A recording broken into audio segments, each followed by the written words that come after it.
Capítulo 29. O Imperador do Ocidente.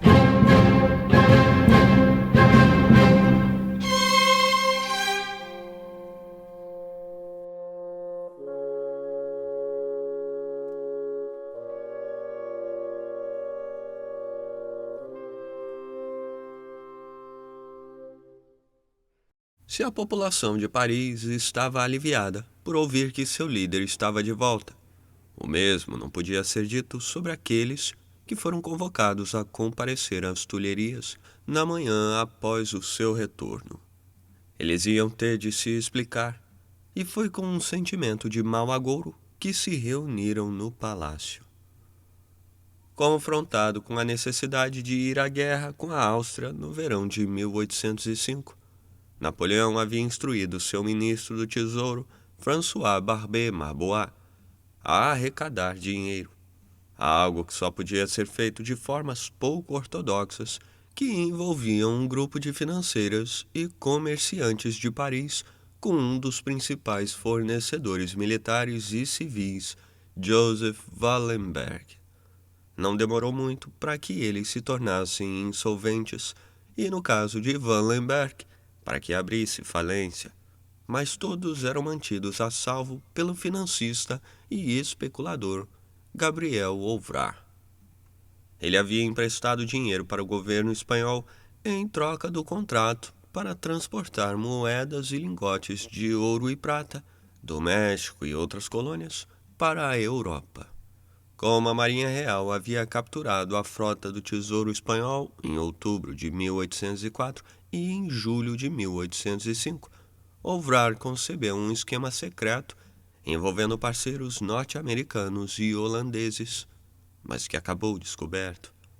Para evitar o colapso em dominó de todas as financeiras de Paris, Barbé Marbois estendeu o crédito para Wallenberg e seus associados por meio do Banco da França, o que precipitou uma corrida ao banco. Apesar de sua aversão a homens de negócios e suas maneiras, Napoleão havia dado seu aval à operação antes de se juntar ao exército. Ele agora questionava duramente seus conselheiros e ministros numa sessão que durou 9 horas, ao fim da qual demitiu Barbé Marbois. Espero que Vossa Majestade não esteja me acusando de ser um ladrão, disse o ministro, recebendo como resposta: preferia centenas de vezes que você fosse um ladrão, porque a desonestidade tem limites, a estupidez não. O homem que Napoleão indicou para assumir o tesouro, Nicolas Molian, era um administrador brilhante que compartilhava da aversão pela feitiçaria financeira e, ao mesmo tempo, compreendia a necessidade de um subterfúgio. Ele iria reconstruir as finanças do Estado francês, ao mesmo tempo permitindo que seu mestre saqueasse o tesouro e gerenciasse suas próprias finanças paralelas. O primeiro passo era alterar os estatutos do Banco da França, de forma a colocá-lo sob controle próximo do governo. O segundo, salvar o que fosse possível da operação de Ovrart. Wallenberg, Ovrart e outros foram convocados e receberam ordens de devolver 87 milhões de francos, mas embora alguns tenham sido obrigados a quitar a dívida, Ovrart tinha ligações suficientes com a família e a comitiva de Napoleão para negociar uma saída. Molian havia planejado envolver a casa bancária Hope de Londres, com base em Amsterdã, e por um período de tempo, a maior parte do ouro espanhol seria trazido para a França, uma parte em navios britânicos. Napoleão criou um tesouro militar separado sob Pierre Daru, para o qual todos os proventos de guerra seriam pagos, começando pela indenização devida pela Áustria sob o Tratado de Pressburg. Isto garantiu a ele um cofre abastecido para a guerra e que estava à sua pronta disposição. De forma a preservá-lo, manteve parte de seu exército estacionado na Alemanha às custas das autoridades locais, e alertou que podia aumentar os impostos em tempos de guerra. Napoleão também começou a construir um domínio extraordinário, um butim privado, a partir do qual ele podia cobrir pensões, subvenções e prêmios. O dinheiro era mantido num cofre nas Tulherias e seu conteúdo monitorado de perto por meio de 2 registros, um listando fontes de receita e valores, e outro os pagamentos. Aonde quer que Napoleão fosse, um pequeno cofre ia com ele, cheio de pilhas de moedas de ouro para serem distribuídas como bem entendesse.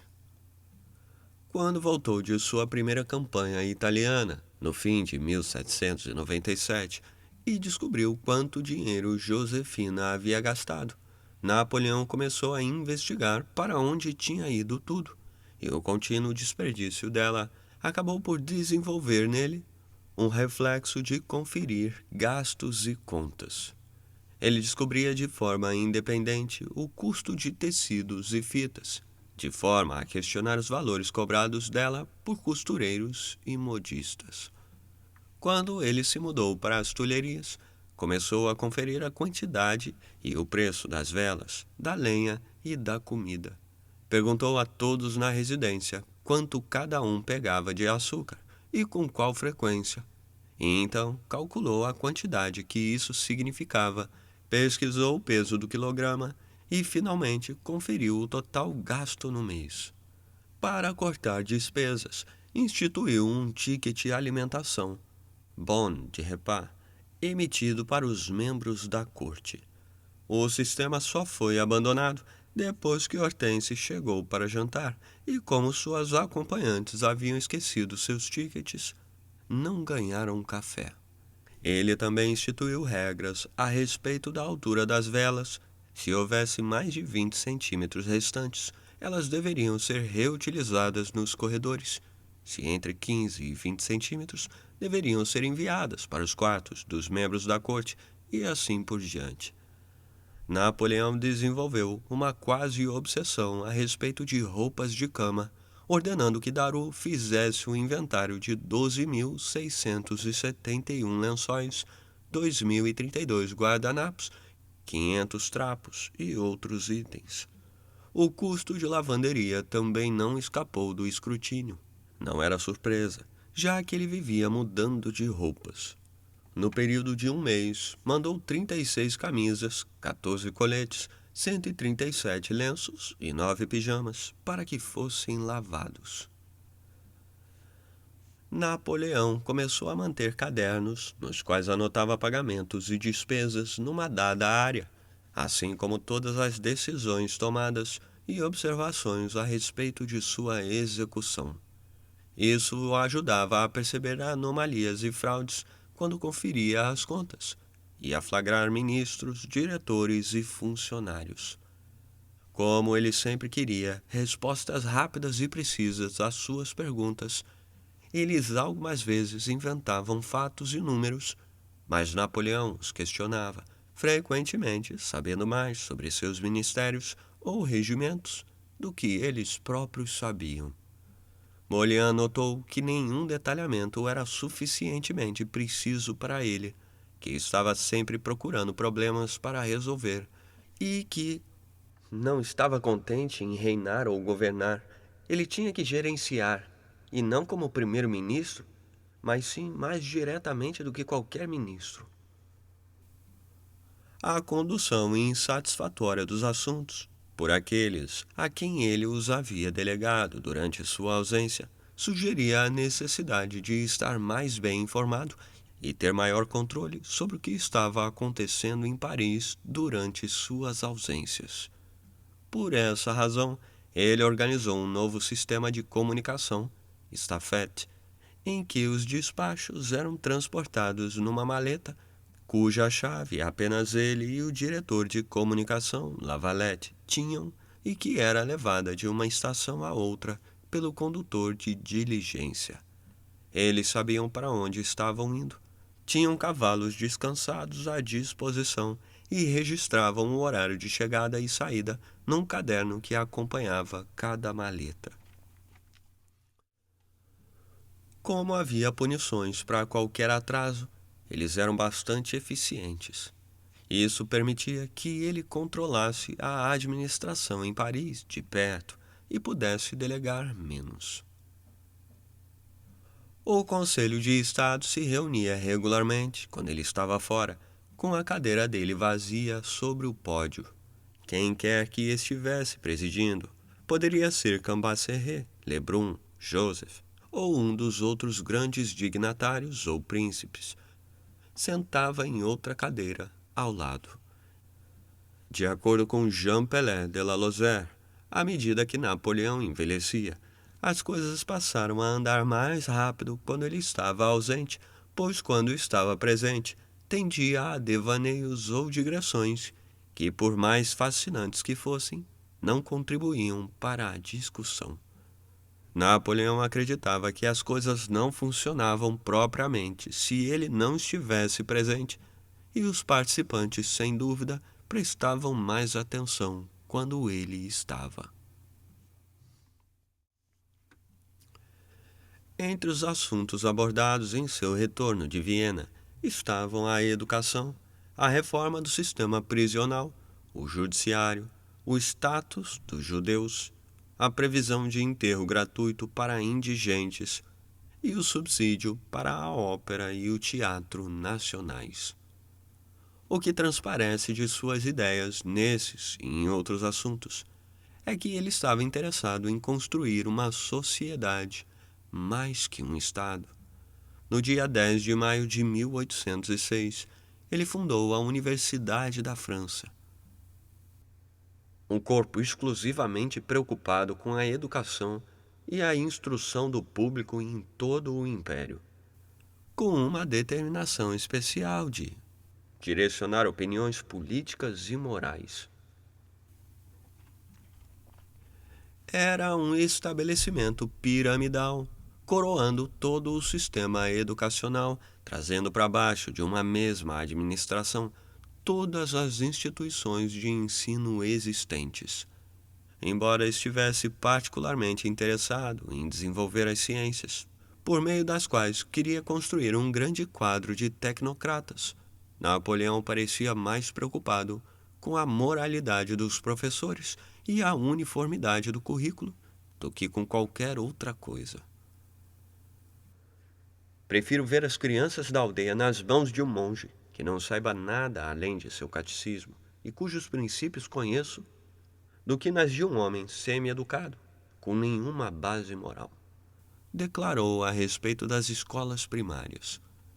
Os professores na educação superior deveriam ser incorporados ao corpo semi-militar e prestar um juramento cerimonial como um padre fazendo os votos sagrados. Na educação, sinto que os jesuítas deixaram um grande vazio. Disse ao Conselho de Estado. Não quero trazê-los de volta, nem qualquer outra corporação sujeita a um poder estrangeiro. Mas sinto que deveria organizar a educação da próxima geração, de forma a ser capaz de controlar a sua perspectiva política e moral.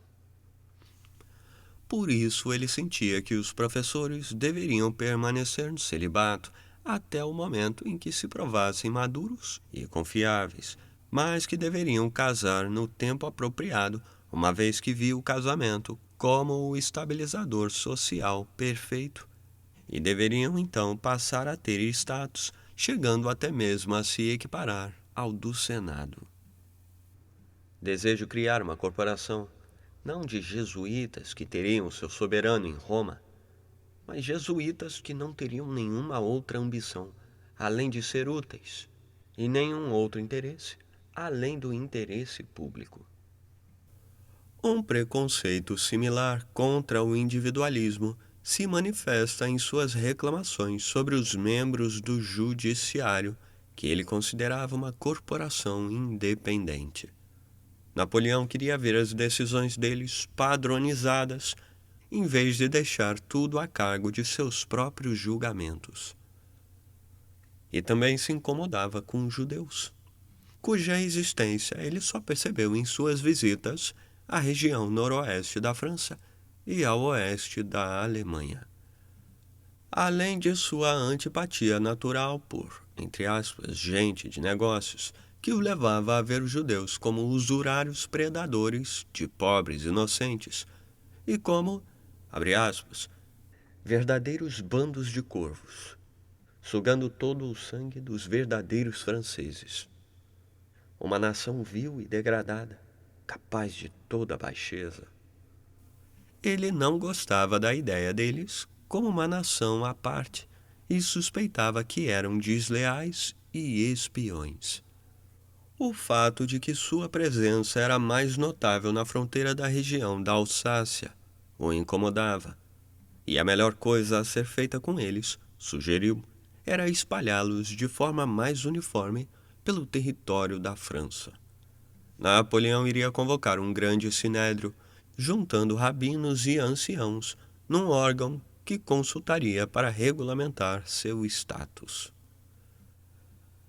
Grande parte da legislação que mais deixava Napoleão feliz tinha como objetivo integrar as pessoas à sociedade. Ele introduziu o livret, que todo trabalhador tinha que carregar com a definição de sua profissão. Estava excessivamente orgulhoso de ter supervisionado a introdução do cadastre, um registro de terras que ele descrevia como equivalente a uma constituição em si, uma vez que fixava os direitos de todos em relação às suas propriedades, mas também porque estabelecia seu status de contribuinte e, portanto, sua posição na sociedade. Eles não precisavam mais temer ter suas propriedades tomadas, mas em troca tinham que se submeter ao Estado, no qual ganharam uma participação. O volume punitivo de trabalho que Napoleão assumiu se refletia nas rotinas que ele adotava, cuidadosamente registradas por Agathon Fine, que agora havia se juntado a Meneval no escritório privado de Napoleão como arquivista. Depois da coroação, Napoleão não dividia mais seu quarto com Josefina. Ocasionalmente, ele a visitava à noite e algumas vezes pedia a ela que fosse ler para ele até que dormisse. Isso o deixava livre para seguir sua própria rotina, que envolvia acordar às 2 da manhã para trabalhar com seu secretário, que tinha de estar de plantão a qualquer momento. Depois de algumas horas de trabalho, ele tomava um banho quente e algumas vezes voltava para a cama por 1 ou 2 horas de sono antes de se levantar às 7 para começar sua toilette e se vestir. Em Paris, ele sempre usava o uniforme azul de coronel dos granadeiros da guarda, com meias brancas, e apenas ocasionalmente o habit habillé, a antiga vestimenta da corte que ele havia reintroduzido, mas que odiava vestir, se referindo a ela como seta contre-main. Em campanha, ele vestia um uniforme verde de coronel da unidade montada da guarda, com botas de cano longo. Napoleão não havia mudado de aposentos nas Tulherias, mas eles passaram por reformas. Seu escritório era, nas palavras de Fain, nada mais que uma dependência de seu quarto. E ele trabalhava ali de roupão. No escritório externo ou salão, ele só entrava completamente vestido. Entre o escritório íntimo e o quarto, havia uma sala contendo um arquivo de mapas e uma grande mesa, na qual eles podiam ser abertos. Num dos lados havia um compartimento com um puxador, atrás do qual estava uma escadaria e um posto ocupado 24 horas por dia por um garde de portefeuille, por quem passava as comunicações. Havia 2 deles que trabalhavam em plantões alternados, comendo e dormindo no posto, entrando no escritório privado apenas para arrumá-lo e acender o fogo. O escritório de Napoleão era dominado por uma mesa projetada por ele mesmo, com 2 espaços, um de frente para o outro, para que ele pudesse se sentar diante de seu secretário, com bastante espaço para papéis de ambos os lados. Ele sentava com as costas para o fogo, de frente à porta que dava para outra sala. O quarto tinha uma janela com vista para os jardins, em cujo nicho havia uma pequena mesa de escrever, na qual o secretário sentava para anotar ditados de costas para a sala. Do outro lado do escritório ficava uma estante de livros com um relógio e, na frente, uma grande mesa de mármore na qual tabelas e mapas podiam ser abertos. Ao lado da lareira havia um confortável sofá com uma pequena mesa de canto. Uma vez vestido, Napoleão normalmente voltava para o escritório às 8 horas, pronto para começar a trabalhar. Seu secretário sentava no lado oposto da mesa, repassando papéis para serem assinados. Ele então ia para a lareira e lia despachos e cartas empilhadas na mesa ao lado do sofá. Ditava as respostas para algumas, deixando-as no chão para serem arquivadas e colocando aquelas que precisavam de mais consideração na mesa para reler depois. Também lia diversos relatórios e cartas de seus correspondentes, entre aspas, amigos, em todo o país, que o mantinham atualizado a respeito de opiniões e fofocas, as quais jogava no fogo depois de ler. E algumas vezes folheava um livro que também era jogado no fogo, se não o agradasse. Ele olhava o conteúdo da maleta de couro marroquino vermelho, com a identificação Gazette Étrangère, contendo transcrições de cartas interceptadas pelo Cabinet Noir, o escritório de interceptação de correio e decodificação. Se havia necessidade de um mapa, o cartógrafo do imperador, Louis Aubert Bacler d'Aube, era convocado. Depois de encontrar o mapa requisitado nas caixas, em um cômodo que era pouco mais que uma passagem entre o quarto e o escritório, ele o abria numa mesa grande, robusta, construída para isso, e disponibilizava uma almofada de alfinetes cheia de pinos com cabeças de diferentes cores, juntamente com lápis coloridos e um par de compassos para medir distâncias. Se era um mapa grande, ambos subiam na mesa e se deitavam sobre ela. Mais de uma vez vi os dois deitados na grande mesa, interrompendo seu trabalho com uma exclamação repentina apenas quando um batia a cabeça no outro com muita força. Registrou Faim. Às 9 horas, o camareiro do dia batia na porta para anunciar que era a hora do lever. Napoleão se dirigia ao escritório externo ou ao salão, onde os chefes de serviço da corte esperavam para receber as tarefas do dia, junto com aqueles ministros que tinham algo a relatar ou ordens a receber. A sala continha 2 mesas cobertas com um trilho verde, colocado diagonalmente nos cantos que ficavam mais próximos de seu escritório íntimo, nas quais Napoleão sentava para interrogar um ministro ou fazê-lo anotar um ditado. Mas, na maior parte das vezes, ele recebia as pessoas em pé, de forma a economizar tempo.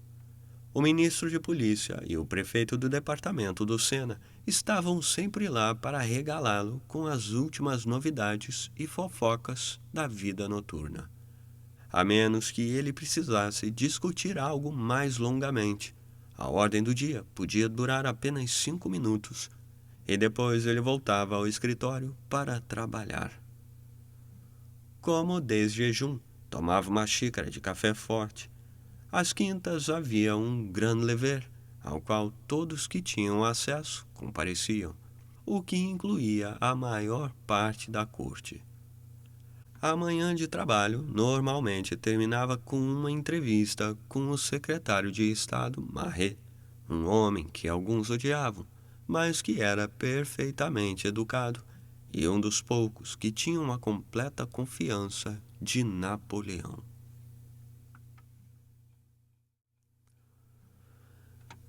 Napoleão jantava às 6 ou 7, normalmente com Josefina e com membros de sua família aos domingos. O jantar consistia em não mais que 2 ou 3 pratos e durava perto de 15 a 20 minutos. Algumas vezes nada era dito. Depois do jantar, ele podia voltar a trabalhar ou se juntar à imperatriz na sala de visitas dela.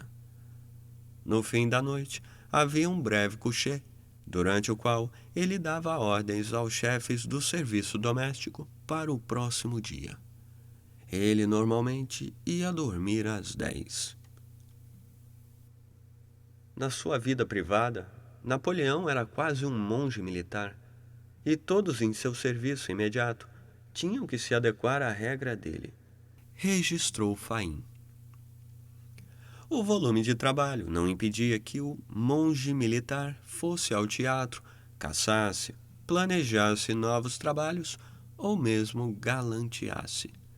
A nova rotina de sono deu a ele mais liberdade e ele a usava. Costumava tirar vantagem de algumas das jovens damas de companhia de Josefina, que não tinham condições de resistir. Também gostava de ir com Duroc aos bailes de máscara no ópera, onde agia como se ninguém pudesse reconhecê-lo, aliciando mulheres e espalhando fofocas picantes. Em uma dessas ocasiões, no início de 1806, Napoleão conheceu Eleonor de Plagne, uma protegida de Caroline Murat, de 19 anos, recém-casada com um capitão de cavalaria chamado Revel, conhecido por ser uma pessoa indesejável. Pouco depois de Napoleão reparar nela, o capitão foi preso, rebaixado e grosseiramente tratado pela polícia antes de ser pressionado a se divorciar. Eleonor foi levada pelos Murat como parte da família e acomodada numa pequena casa de hóspedes em sua propriedade em Neuilly, onde Napoleão a visitava. Algumas vezes ele passava o dia inteiro sem trabalhar, mas sem sair do palácio ou mesmo de seu escritório, segundo Meneval. Gastava 1 hora com a imperatriz, então voltava, sentava em seu sofá, onde ou dormia ou parecia cochilar por um tempo. Então vinha e se apoiava no canto da minha mesa ou no braço da minha cadeira, algumas vezes nos meus joelhos. Então colocava seu braço em volta do meu pescoço e se divertia, ao de brincadeira, puxar minha orelha ou bater nos meus ombros ou no meu rosto. Ele perambulava pela sala, pegava um livro, citava um trecho e o discutia, ou declamava versos de Corneille, e algumas vezes cantava, terrivelmente desafinado. No decorrer do ano anterior, Napoleão havia derrotado a força combinada de 2 das maiores potências do continente, fazendo um imperador implorar por paz e o outro fugir vergonhosamente. A experiência não pode ter deixado de lhe dar uma impressão de poder quase ilimitado. Suas tropas entusiasmadamente proclamavam que, sob sua liderança, nada era impossível. Ele também conheceu de forma mais próxima outros estados da Europa, nos níveis diplomático, administrativo e militar, e não ficou impressionado. Entrou em contato com governantes que eram pusilânimes, ineficientes, corruptos, estúpidos, traiçoeiros, fracos ou simplesmente preguiçosos. Havia visto por conta própria o quão mal administrada era a maior parte da Europa e como as pessoas eram maltratadas e os recursos desperdiçados, e passara a ver todos os governantes com um grau variado de desprezo. Um que realmente mereceu esse julgamento foi o rei de Nápoles. Já em setembro de 1805, ele havia assinado um tratado com a França, se comprometendo a permanecer neutro sob a condição de as tropas francesas se retirarem dos portos napolitanos, ocupados para impedir os desembarques britânico e russo.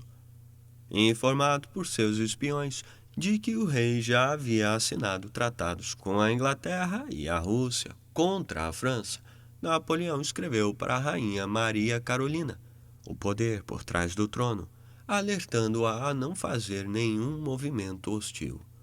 3 semanas depois que as tropas francesas começaram a se retirar, no meio de outubro, uma esquadra anglo-russa apareceu e desembarcou 12.000 soldados russos e 8.000 britânicos, os quais, com os 40.000 do forte exército napolitano, começaram operações contra o reino da Itália. Ao receber as notícias de Austerlitz, o contingente anglo-russo se retirou. No dia 26 de dezembro, Napoleão emitiu uma proclamação de Schönbrunn, declarando que, por sua infidelidade, os Bourbons de Nápoles haviam perdido o direito ao trono.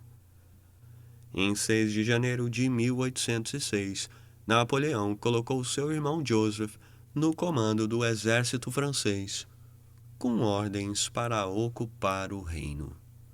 Maria Carolina escreveu uma carta abjeta, declarando que havia se recuperado da cegueira que a levou a agir da forma que agiu, e apelando para a generosidade de Napoleão para manter o marido no trono.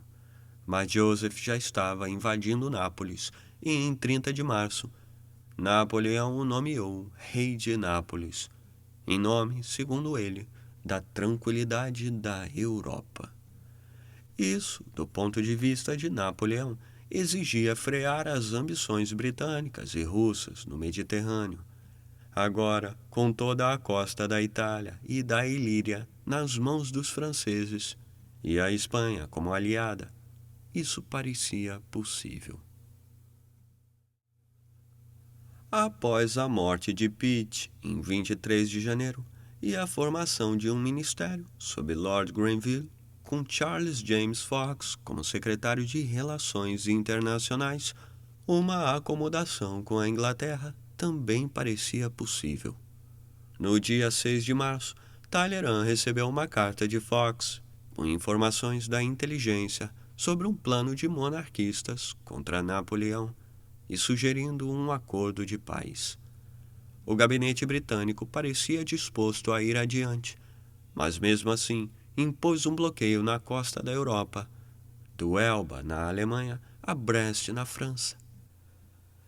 Napoleão tomou a precaução de impedir qualquer discussão sobre o status dos Países Baixos, convertendo a República da Batávia no Reino da Holanda, com seu irmão Louis como rei. 10 dias depois de Louis ascender ao trono, em 5 de junho de 1806, o conde de Yarmouth chegou a Paris para negociar a paz. Os britânicos estavam preparados para aceitar um acordo. Sua única exigência era que o rei Ferdinando fosse autorizado a manter a metade siciliana de seu antigo reino e que Joseph se contentasse com apenas a parte continental de Nápoles. Napoleão declarou que Joseph deveria também ter a Sicília e prometeu encontrar para Ferdinando um reino substituto ao norte da Alemanha, ou possivelmente na Dalmácia. Aubry, que havia sido enviado a Paris pelo czar Alexandre para negociar o tratado com a França, sugeriu que Ferdinando fosse recompensado com as Ilhas Baleares. Isso fez alarmes soarem em Londres, onde a ideia foi vista como uma estratégia para proporcionar à Rússia uma base no oeste do Mediterrâneo. O novo negociador britânico, Lord Lauderdale, que chegou a Paris em 5 de agosto, sugeriu que Ferdinando fosse recompensado com algum lugar na América do Sul. Por razões difíceis de decifrar, Napoleão ficava mudando suas exigências, debilitando Talleyrand e, finalmente, o substituindo como negociador pelo menos diplomático General Savary. Napoleão parecia ter começado a vislumbrar uma organização inteiramente nova para a Europa, e a posição da França nela. Um aspecto surpreendente da ascensão de Joseph/Napoleão ao trono de Nápoles e da Sicília é que isso passou ao largo do Senado francês, assim como a transformação da República da Batávia em reino com Louis como rei. O Senado foi simplesmente informado que proclamamos Louis Napoleão, nosso amado irmão, rei da Holanda. Ele passou a redesenhar o mapa político da Europa e a transformar a maneira como uma grande faixa do continente era governada. Tendo reduzido a Áustria e aumentado a Baviera, Württemberg e Baden, ele ligou esses 3 estados com as 33 unidades políticas alemãs restantes numa confederação do Reno, da qual se nomeou protetor. Era uma versão atualizada do Sacro Império Romano, parte de um sistema de segurança continental, com cada um dos membros obrigados a providenciar certo número de soldados para a defesa comum.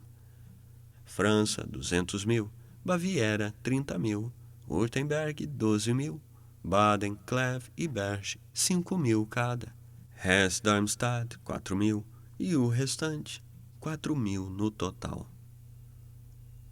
Havia uma lógica nesse acordo, na medida em que isso protegeu o coração alemão de interferência externa e invasão. Mas a lógica exigia que o sucessor do Sacro Império Romano, esse, entre aspas, imperador do Ocidente, como as pessoas começaram a chamá-lo, governasse pensando no interesse universal. Contudo, a França não era de fato um membro da Confederação, apesar de estar claro que o empreendimento como um todo deveria atender a seus interesses. O mesmo valia para os supostos reinos soberanos. Nunca deixe de ser francês. Napoleão instruiu Louis depois de fazê-lo rei da Holanda. A internacionalização da Revolução havia gradualmente sido absorvida pelo culto da nação, que por sua vez havia sido sujeitada por Bonaparte ao Estado e que agora estava sendo transformado numa visão de império. A terminologia da Grande Nation havia sido suplantada pela do Grand Empire. Enterrado em algum lugar nisso estava o ideal de uma Europa sem fronteiras, uma pátria comum do iluminismo, com um sistema legal universal e uma moeda na qual, como Napoleão dizia, mesmo viajando, ninguém nunca deixaria de estar em casa. Era um sonho que tinha um apelo para muitos e trazia esperança a milhões, uma vez que a maior parte do continente era governada de modo que, no mínimo, não era benigno, por administrações corruptas e incompetentes, voltadas para o benefício de poucos.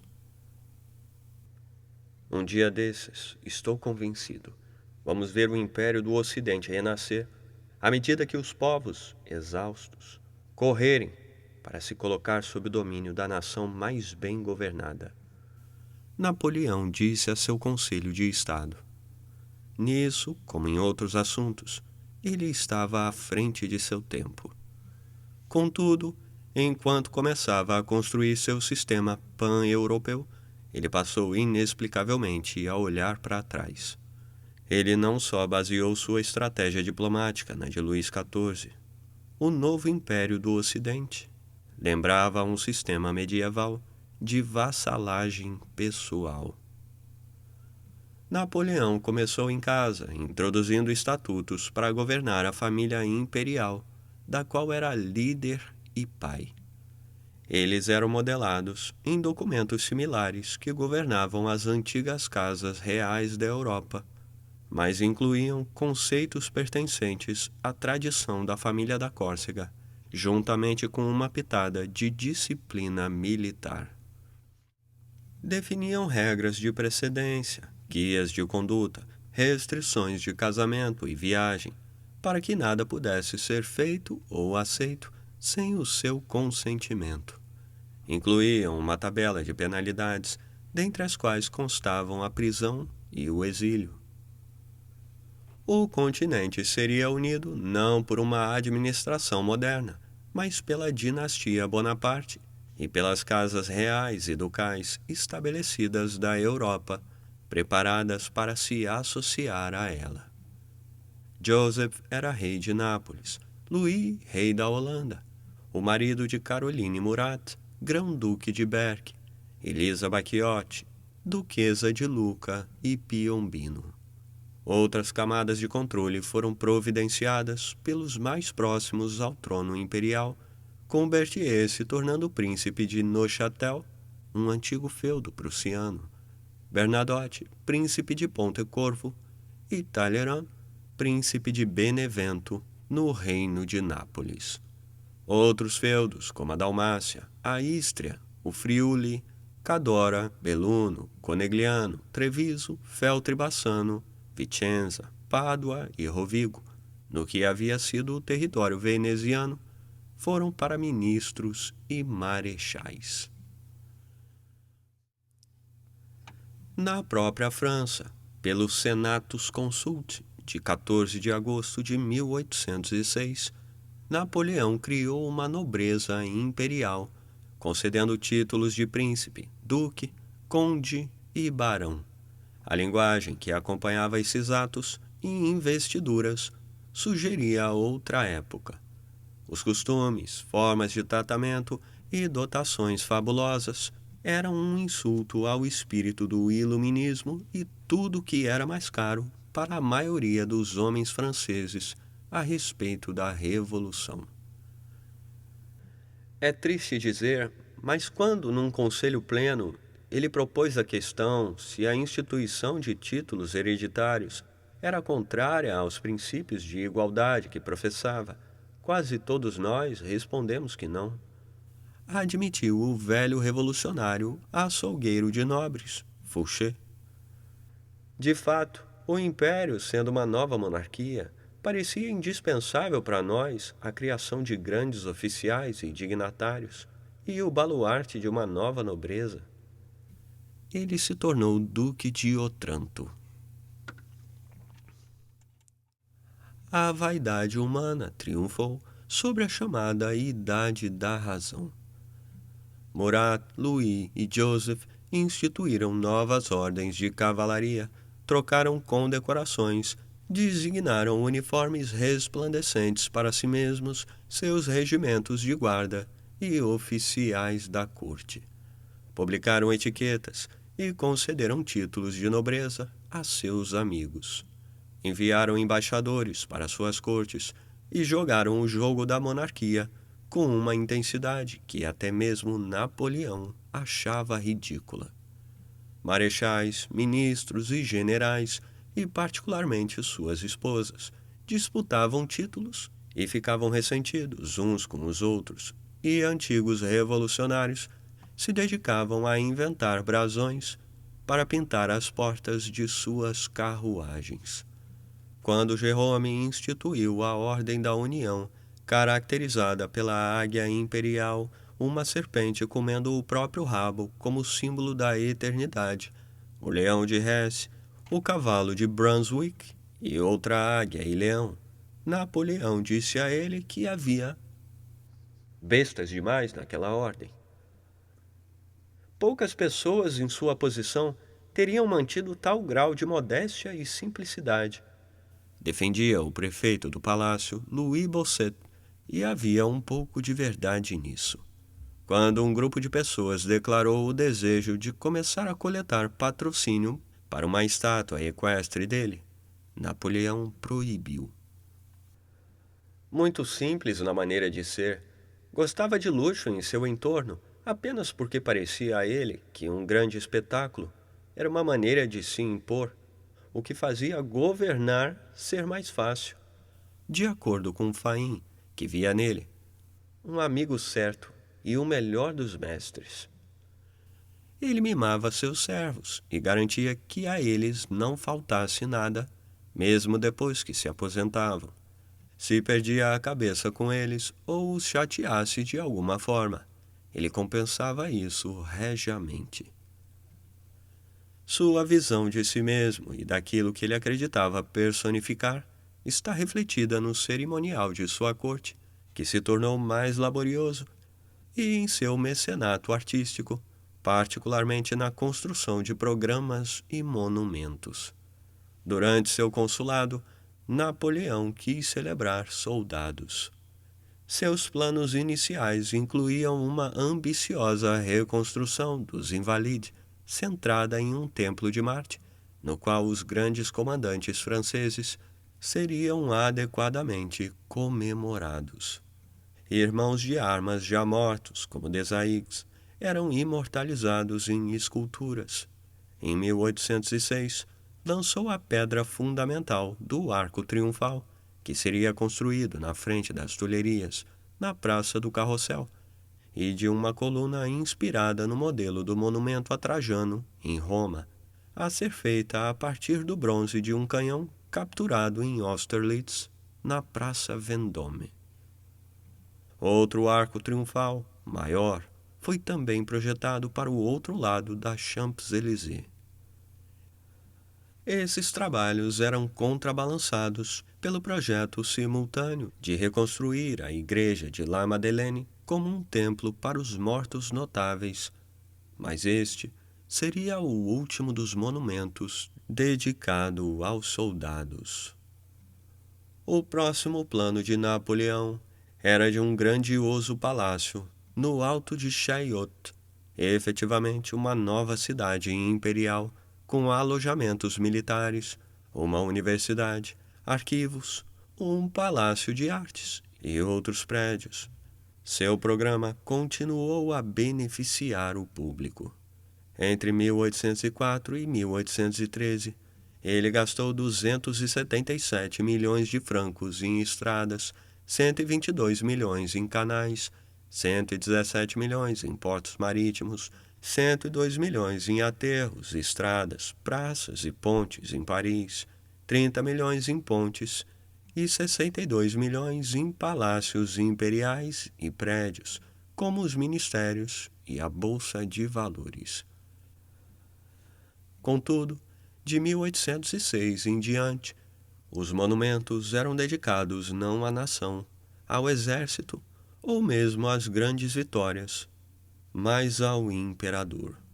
Ele, no entanto, não parecia ter chegado a uma conclusão definitiva sobre o propósito final e os limites do império que estava construindo.